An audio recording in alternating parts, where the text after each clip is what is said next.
Dr. O. I am going to be talking today about why are we seeing so many more autoimmune disease diagnoses. I know a lot of patients are finding that their autoimmune markers are becoming positive in their routine blood work.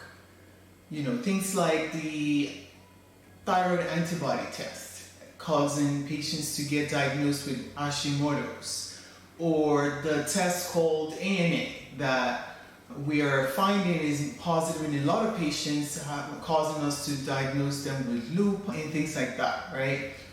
Why are we seeing so many more of this type of diseases? They used to be a lot more rare, where we find patients that in some cases it runs on the mother side of the family, and that's why they have this.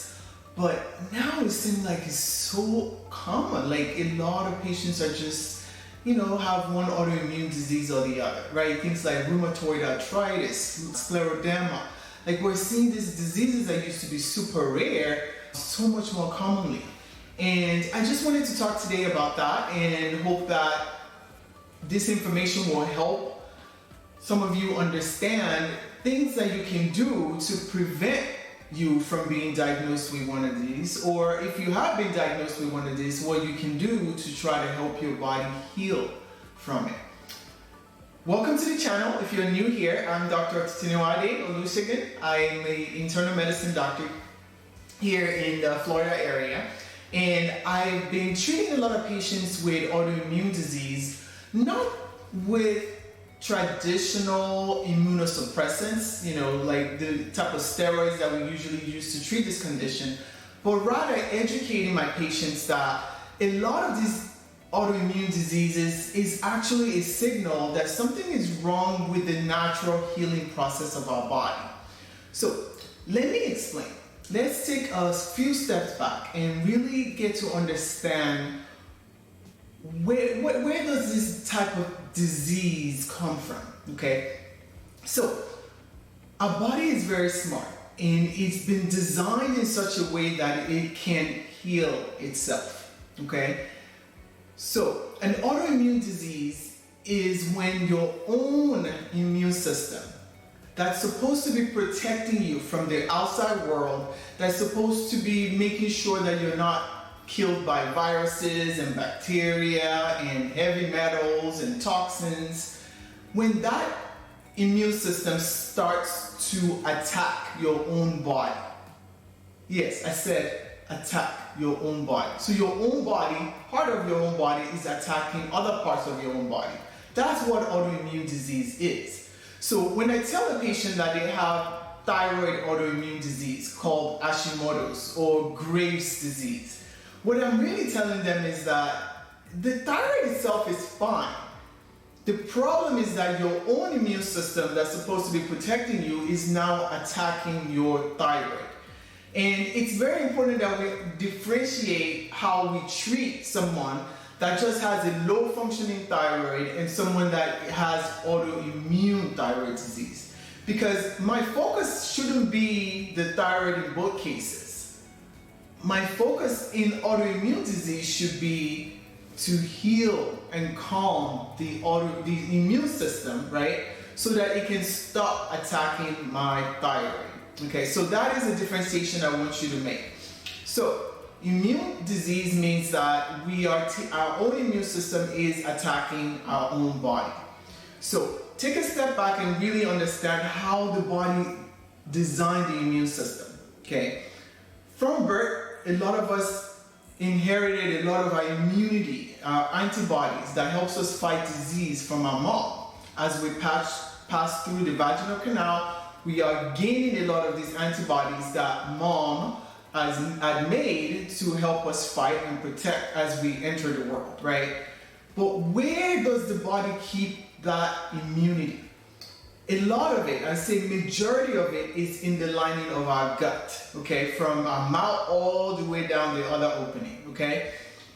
We sometimes say somewhere around the range of 60% of our immune system lives there. Another 20% roughly lives in our lungs. And if you think about it, well, how else would something attack our body is for us to inhale it, right? If we don't ingest it into the mouth, we're inhaling it into the lungs. So again, the body is smart, puts a little barrier right there, right? So that if anything comes from the outside, it's gonna see your immune system inside your lung to stop it. The third place where we have our immune system, maybe roughly another 20% or more, is right under our skin. And again, this makes sense, right? If something doesn't get ingested through your mouth, doesn't get inhaled through your nose, right? Well, it might want to pass through your skin.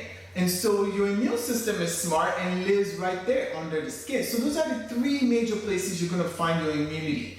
And so when your body is attacked from the outside world, these areas are very, very sensitive to testing everything and making sure whatever is coming in is allowed, it's safe, it's not going to harm you.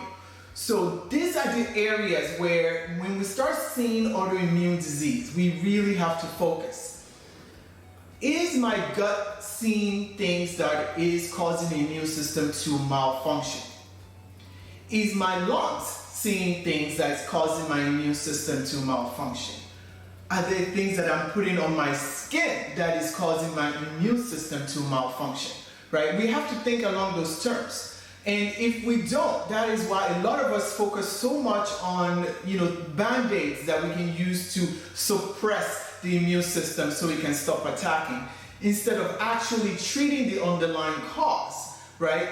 So now that you understand that those are the three places that your immunity lives, now you understand why we are seeing more autoimmune diseases being diagnosed. Well, think about the food and what has happened to our food in the last 50, 60 years, right?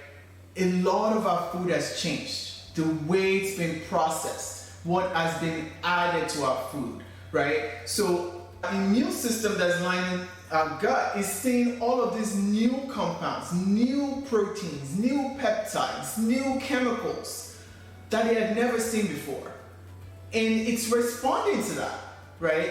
So a lot of patients we find, for example, with Hashimoto's or autoimmune thyroid disease, they're responding to the changes in the gluten molecule that we've genetically modified. They're responding to the hormones in the meat and dairy that we're drinking and eating, because there are compounds in there that the body, the natural immune system was not used to seeing. Right, all of the added hormones to these animals that has now gone through the animal's milk that we're ingesting as dairy, cheese, right? So our immune system is seeing all this and it's angry, it's attacking them and saying this stuff does not belong in this body, right? So the immune system is reacting to that.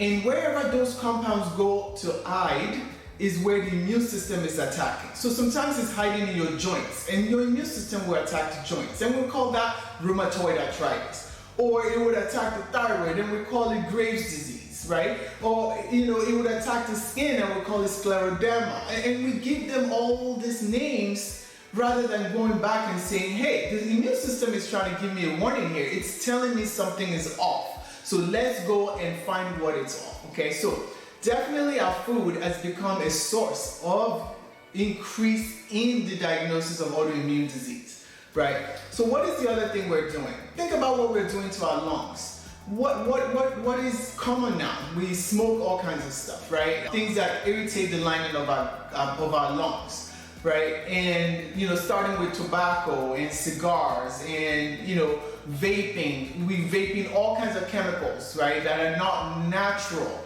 that are not things that our body understands how to process. Well, the immune system is going to react to that, right? And as it starts to react, yes, we're going to start having, all kinds of lung disease, right? That are rare.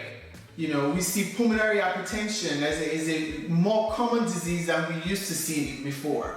So these are things that we have to realize that we are exposing the immune system and to things that it was not designed to be exposed to. So it's reacting. It's actually doing its job. Right? It might be overreacting, but it is reacting to the things that we're exposing it to. So, and then we think about the skin, right? How is the skin involved in the increase that we're seeing in autoimmune diseases? Well, what chemicals are we putting on our skin, right? From our makeup to the water that we shower with, to the water that we drink, right?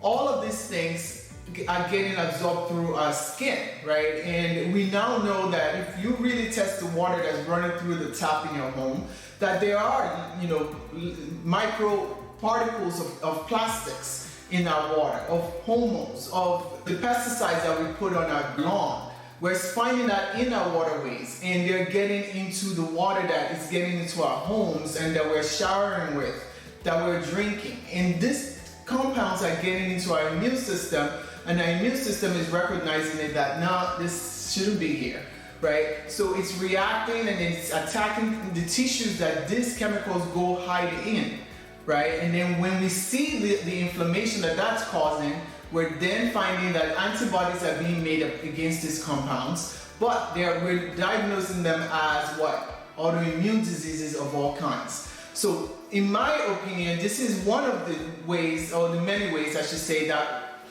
is causing the increase in the incidence that we're seeing of autoimmune diseases being diagnosed. So what can you do?